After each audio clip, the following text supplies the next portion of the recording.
여기는 경기도 여주의 창작지원센터.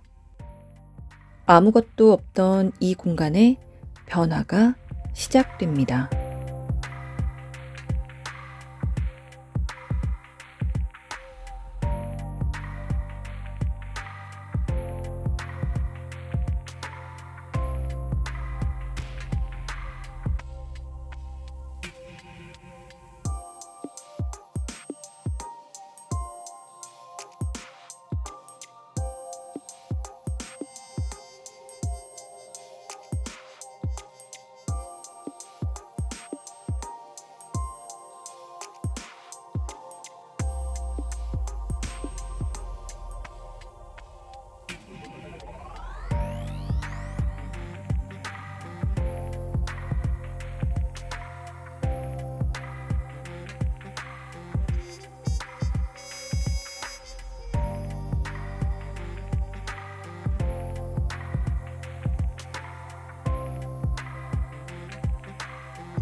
누구도 상상할 수 없었던 공예가들의 협업으로 만들어진 이 공간. 어떠신가요?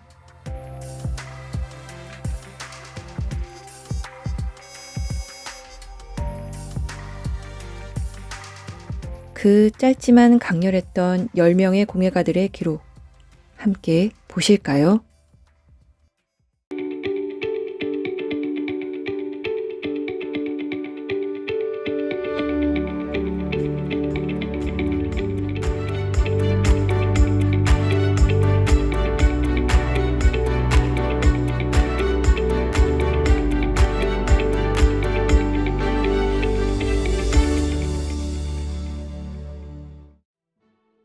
공예가의 집 프로젝트의 첫날이 밝았습니다.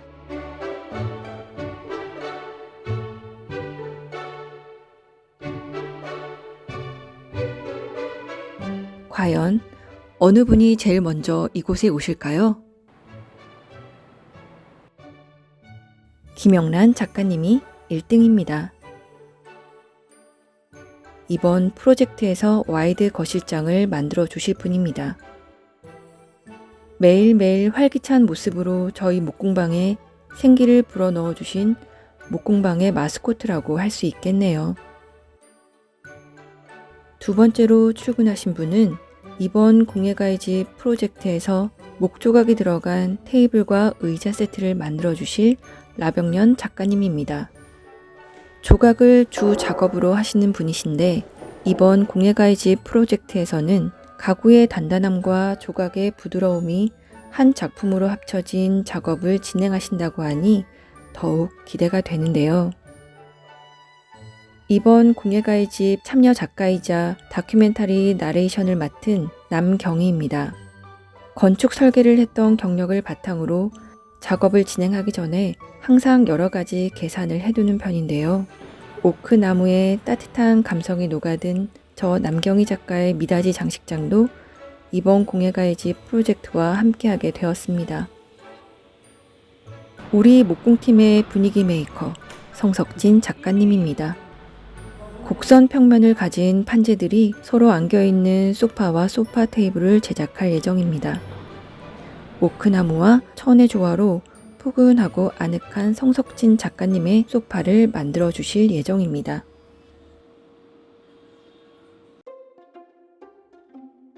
여기는 또 어디일까요? 뜨거운 불가마 유리공방입니다. 이번 프로젝트에서 유리를 이용한 테이블웨어를 제작해 주실 윤태성 작가님과 이정원 작가님입니다. 이 두 작가님들은 선후배 사이신데요. 유리 공예법 중 블로잉 기법을 서로 도와주실 예정이라고 합니다. 이미 작업의 합을 맞춰본 두 분. 유리 테이블웨어의 퀄리티가 더욱 기대되는데요.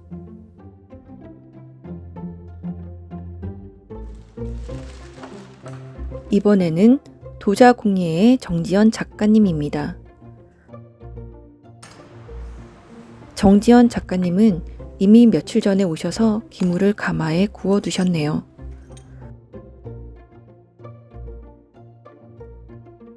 재벌 후 컬러의 변화를 미리 테스트해보기 위함이었습니다.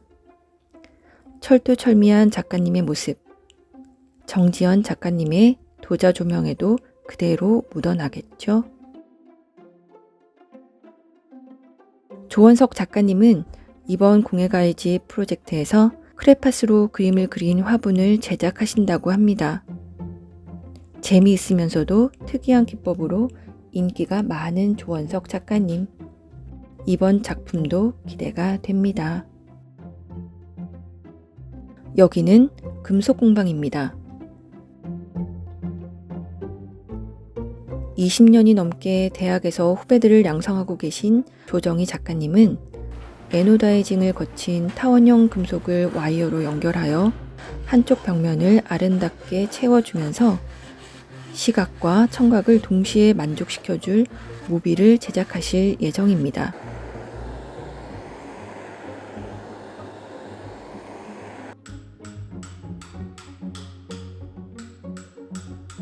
이분은 무엇을 하시는 걸까요? 지금 작업물이 설치될 공간을 살펴보고 계시는군요. 바로 공예가이지 프로젝트에서 3D 조형물을 맡아주신 김영훈 작가님입니다. 작가님의 머릿속에 떠오르는 번뜩이는 아이디어가 궁금해지는 순간입니다.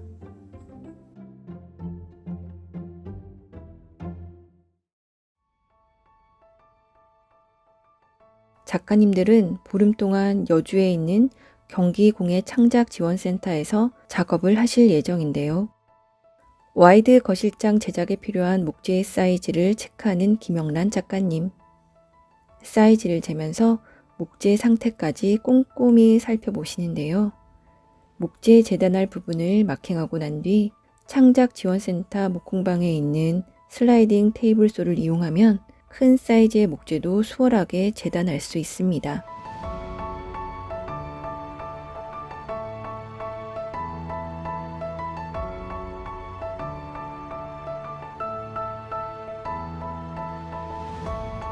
재단이 완료된 목재는 수압 대패를 이용해서 한쪽 수직면을 잡습니다. 그리고는 한 번 더 가장자리 부분을 재단해 주는 모습입니다. 홈을 만들기 위해 체크를 해주는 김영란 작가님. 라우터를 이용하면 편리하면서도 정확하게 홈을 파낼 수 있습니다.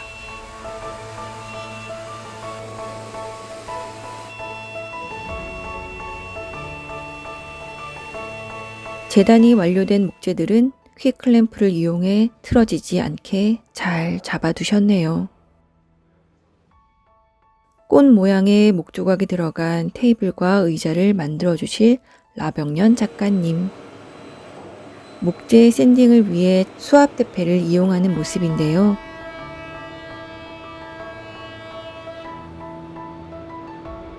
수압 대패 없이 직접 손으로 대패를 하던 시절부터 목공예를 해오시던 라병년 작가님.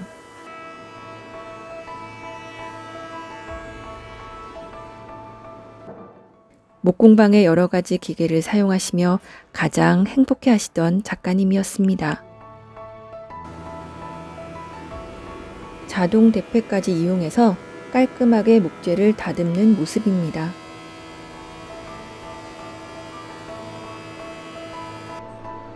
저의 미닫이 장식장 도면을 보며 김영란 작가님과 함께 회의를 했습니다.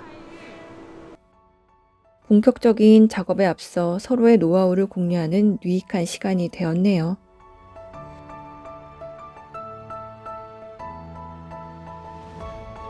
계산이 아무리 정확하게 되어 있어도 실제 작업 전에 체크하지 않으면 큰일 나겠죠?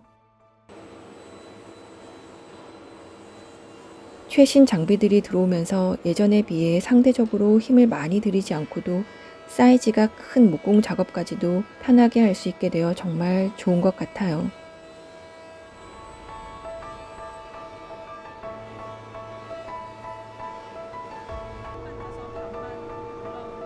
이번에 작업하는 장식장의 문 부분 구조가 김영란 작가님의 문 구조와 비슷했어요. 서로의 방법을 공유하며 더욱 좋은 작업을 위해 노력했습니다. 사이즈가 작은 목재들은 큰 기계를 사용하지 않고 정리했습니다. 이렇게 기계를 쓰지 않고 손수 정리하는 작업도 저는 개인적으로 좋아하는 편이거든요.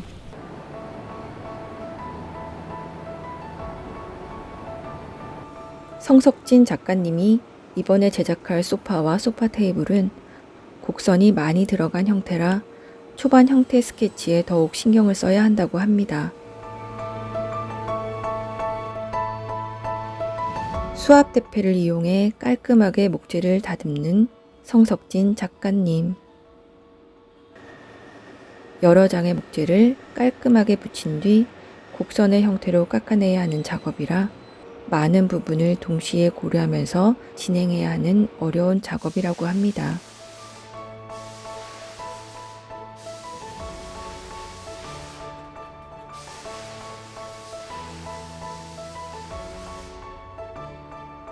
이번에는 금속 공방입니다. 조정희 작가님이 작업에 필요한 재료들이 잘 준비되어 있는지 체크 중이시네요. 다양한 도구들도 함께 준비되어 있습니다. 금속을 전공하셨지만 일부 금속에는 알러지가 있으시다는 조정희 작가님. 이번 프로젝트에서는 알루미늄을 타원으로 가공하여 모빌을 제작하실 예정인데요. 실톱을 이용해 알루미늄을 타원형으로 먼저 잘라낸 뒤에 사포를 이용해 가장자리를 다듬어 줍니다. 요즘은 사포도 이렇게 작업하기 쉬운 형태로 나오나 봐요. 가장자리까지 다듬은 다음에는 망치질을 해주면 됩니다. 금속은 망치질을 하기 전에 반드시 열풀림을 해주어야 하는데 열풀림을 해줘야 작은 힘으로도 원하는 무늬를 쉽게 입힐 수 있기 때문이라고 합니다. 망치질을 할수록 열풀림을 한 금속도 다시 굳어져 간다는 성질 알고 계셨나요? 에노다이징을 통해 착색된 금속판을 이용하여 모빌을 만들어 주실 조정희 작가님. 멋진 모빌을 위한 첫 작업을 시작하신 조정희 작가님이었습니다. 작가님, 화이팅!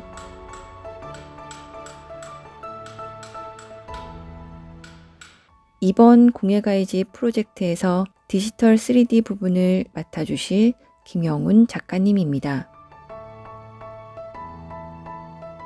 3D 프로그램으로 도자기 형태의 모형을 모델링한 후 모델링된 기물들을 3D 프린터를 이용하여 출력하고 소리에 따라 색이 변하는 램프 쉐이드를 제작하신다고 하니 엄청 기대가 되는데요. 멀티 레이어드 슬립 캐스팅 기법으로 도자 조명을 제작해 주실 정지연 작가님. 오늘은 슬립에 색을 넣는 작업을 진행하셨는데요. 좋은 색 슬립을 만드는 것이 좋은 기물을 만드는 제일 중요한 포인트라고 합니다. 흙물의 농도를 최적의 농도로 조합하고 그리고 거기에 원하는 농도의 색연료를 섞는 일. 정확하게 계량한 수치대로 혼합을 해야 원하는 농도의 색연료를 얻을 수 있다고 해요. 슬립과 섞어줄 때는 거름망을 이용해서 이물질을 막아주고 색 슬립은 충분히 저어줘야 처음과 끝의 톤이 일정한 색연료를 만들 수 있다고 합니다. 작업이 끝난 색 슬립은 뚜껑을 닫고 컬러를 적어둬야 헷갈리지 않겠죠?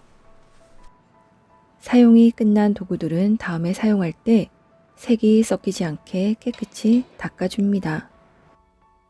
벡토를 이용하여 화분 기물과 흙판을 만든 뒤 그 위에 세라믹 크레용으로 그림을 그려 독특한 감성의 화분을 제작해 주실 조원석 작가님입니다. 도자 기물의 작업 특성상 초벌과 재벌을 거치며 망가지는 경우가 있다고 하더라고요. 그래서 계획된 수량보다 많은 수량의 기물을 제작한다고 합니다.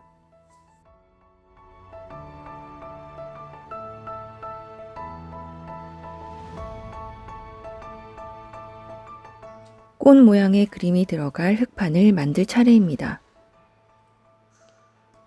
먼저 백토를 잘 다진 뒤에 도판기를 이용해서 판을 만들 계획인데요.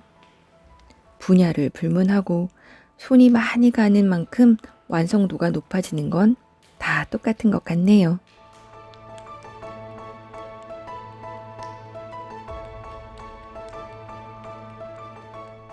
흑판의 두께를 정해주고 천천히 흑판을 통과시켜 줍니다.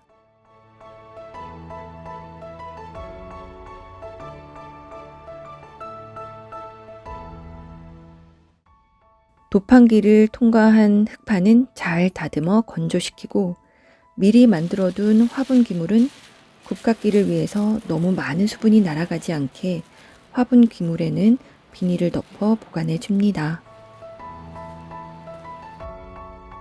다음은 유리공방으로 가볼까요? 블로잉 기법으로 생유리컵을 제작하고 있는 이정원 작가님입니다. 블로잉 작업 특성상 2인이 한 조가 되어 작업하는 게 다반사라고 하는데요. 그래서 그런지 여러 번 합을 맞춰본 두 분이시라 한층 더 여유로워 보이네요.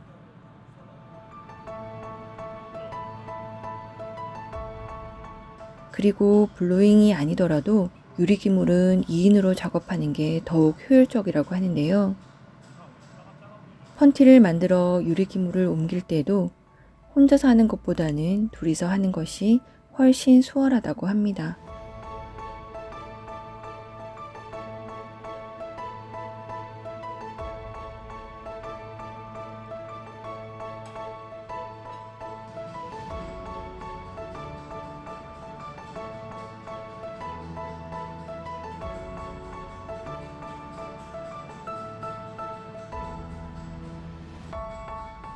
완성된 기물은 선행가마에 넣고 천천히 하루 정도 식히면 된다고 합니다. 이번에는 윤태성 작가님의 차례입니다. 금박을 얹은 유리를 컵의 입구 부분에 붙인 다음 특별한 형태의 유리컵을 만들고 계시는데요. 그리고 소품으로 사용될 금박이 들어간 구슬도 미리 제작하고 계신 모습입니다. 다양한 유리 소품을 활용하여 멋진 유리기물을 만들어 주실 윤태성 작가님의 작품 기대해 보시죠.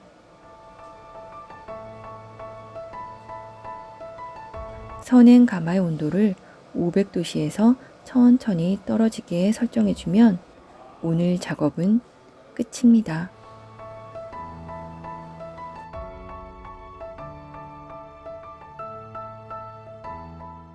이렇게 우리의 공예가이지 프로젝트 첫날이 저물어 갑니다.